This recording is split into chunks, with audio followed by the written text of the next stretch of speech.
So obviously first, again, just thanking Maury Brown for his generosity, for providing complimentary tickets to our fan base, and also have to say thanks to our fans for taking advantage of it as well, and helping them to understand how important that energy is for our young men when they're out there on the floor.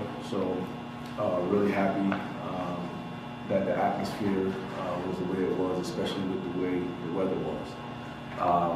The game, I told our guys afterwards, I thought this was it wasn't a perfect game, but I thought this was our best energy or effort game. You know, we didn't do all the things the right way, but it wasn't because of energy and effort.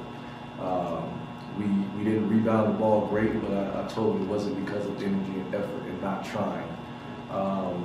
Careless a little bit with the turnover, but it wasn't for not trying to do the right thing. So, you know, I thought this was a complete team effort. I told them I could go down the line and compliment each guy on something positive that they gave us tonight. I thought A.J. Banks was spectacular. It didn't show up in the stat sheet, but I thought he really affected the game. J.J. does what J.J. does.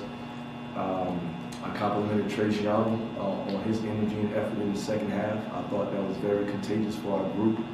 I thought Jordan, 18 minutes, was very effective for us, especially in the second half. He did a better job protecting the rim and got in the and one. And then Thompson's ability to shoot the basketball came into play. And I thought Porter was very active as well. And I even said, TJ, you know, he didn't shoot it well tonight, but I was impressed with his energy and effort on the defensive end of the floor. And that was one of the things we talked about leading up to this game. Not only the pace, but just trying to become the best defensive team that we can become.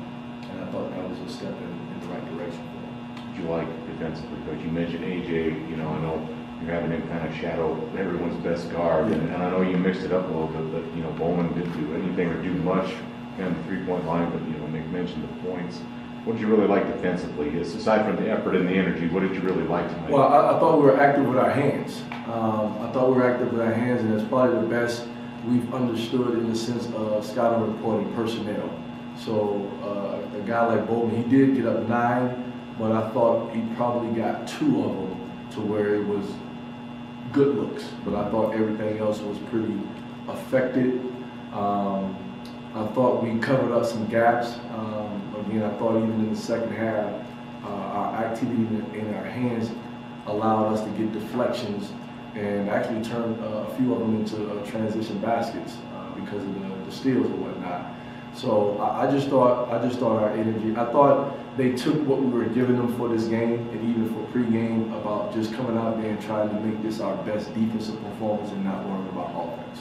Was there a different change? They scored the first 4 points of the second half, and it seemed like the energy even then changed and went to another level. Did you notice something early in the second half about your defensive energy? Well, I thought they kept getting behind Thompson's head. Okay. And Thompson's more of a physical presence, but he's not a athletic presence or a long presence. And I thought that's why I thought Jordan came into play. When we subbed him in, I thought he's a difference in the sense of rim protector. I even joked with them after the game. I said I wish I could have Thompson on offense and Jordan on defense, and that would be a pretty good player because of his length. But I thought with that, and then like I said, I thought Trace's energy was really, really good, and that to me became contagious. And I thought our bench, in a sense of cheering, I thought was really, really good in encouraging coaches and players. And every time coming into the timeouts, high-fiving, encouraging, even keeping kids, get guys' spirits up. You know, whether it be a turnover or a bad foul, you know, guys can kind of get emotional. And I thought everybody did a great job of keeping everybody into what we were trying to do rather than kind of let them soak in a moment. How big was it for you, the way they came back in the first half and opened the second half? How important was it to see your team respond to that and not give in to it? Well, I thought it was good in the sense of, like I told them at halftime, we can't play to scores, because I thought we kind of relaxed a little bit because of you know, no different. I was this way as a player too. We thought the game was kind of getting away and we were going to have a little fun. But, you know, like I told them, that's a Division I program that's going to fight, and they did what they were able to do to get back into the game. But I never thought our guys got into that moment of sulking or the negative energy or pouting or putting our heads down. I thought it just stayed the course in the sense of just keep playing hard, just keep sharing the ball on offense, and just defend. And I thought we turned the corner in that department. So I was happy with that effort. And like I told them, let's utilize this to build. You put JJ in the middle of that their zone that they were running, and they really packed it in on him. And it seemed like, I guess the first 30 minutes or so that Trace or AJ, whoever's handled it, just kind of pass and try to force those passes into him, and a lot of easy turnovers for him. Is that something you're still trying to preach with AJ and Trace and be more aggressive and try to, you know, take it off the fountain and break down their defense more? Well, it's funny because one of the things I started to say to them was like the pace, like we don't need to shoot quick. So they're trying to figure out like what does that mean? So does that mean I can't dribble? Does that mean I can't drive? And I'm saying, no, you still play basketball. It's like what I told them in the first half. I said, you guys are pass faking, and you're faking the pass in the air at nobody. Like, nobody's even going for the pass fake. It's like they're catching it and doing it like that. I'm like, what are you doing? Like, fake at the guy or shot fake and do something like that. And like you said, I thought they packed it in. And then, especially in the second half, there was a time where TJ was right in front of me. I was like drive the basketball. Like, there's nobody in front of you. Drive it. You know, so, or cut. You know, sometimes they get to the point and stand there. Or sometimes they try to just watch JJ. So that's a growth part for this group. But I thought once they kind of got a feel and we tried to do a little bit different things, I thought the comfort level became a little bit better. Not great, but I thought it became a little bit better.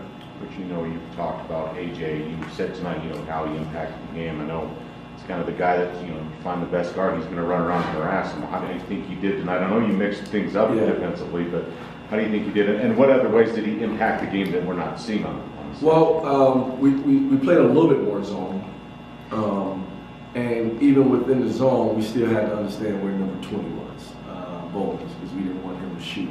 But where I thought he was I thought he just played with more confidence, you know, at the end of the day. And I thought, like, you know, we keep our stats in the sense of deflection as well. And I thought he got his hands on a couple of balls.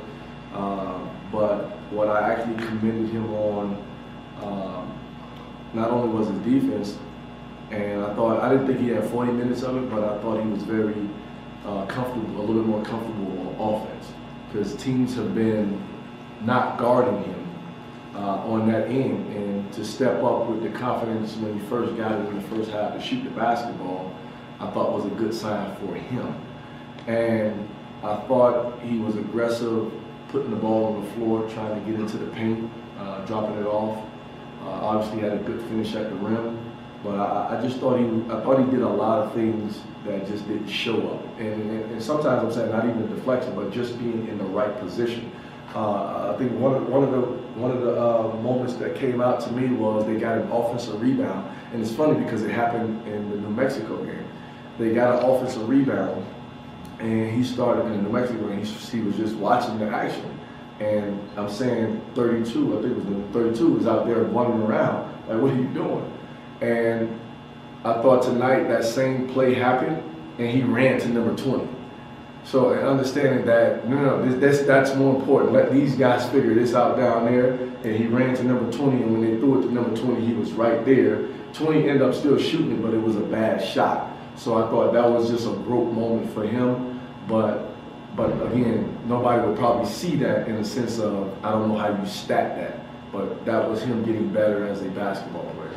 You've been preaching positivity here in this last month, basically, with your team. How good does it finally feel to see the positive result here and have that for these kids to kind of go with and think about these next couple of days?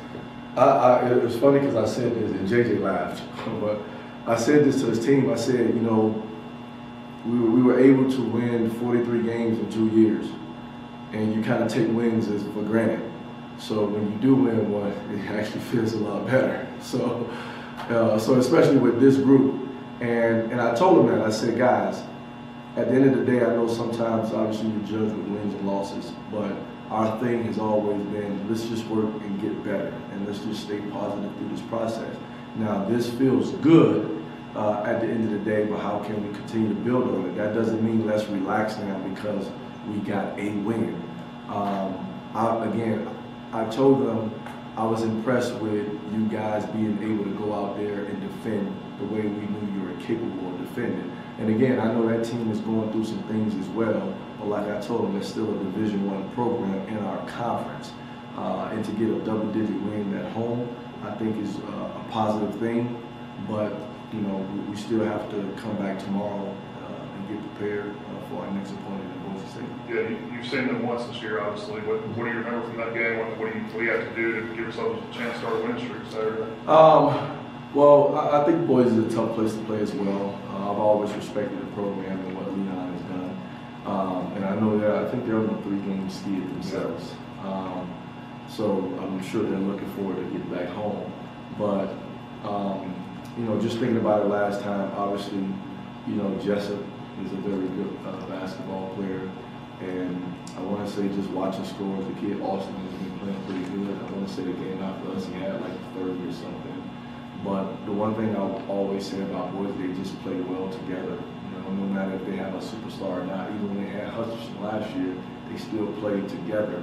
So, you know, I'll take a look back at the game again to see where we had success and where they hurt us, and see what we can do to maybe make some changes. You know, I think the second time around is always like a chess match. You know, what adjustments are you ready to make?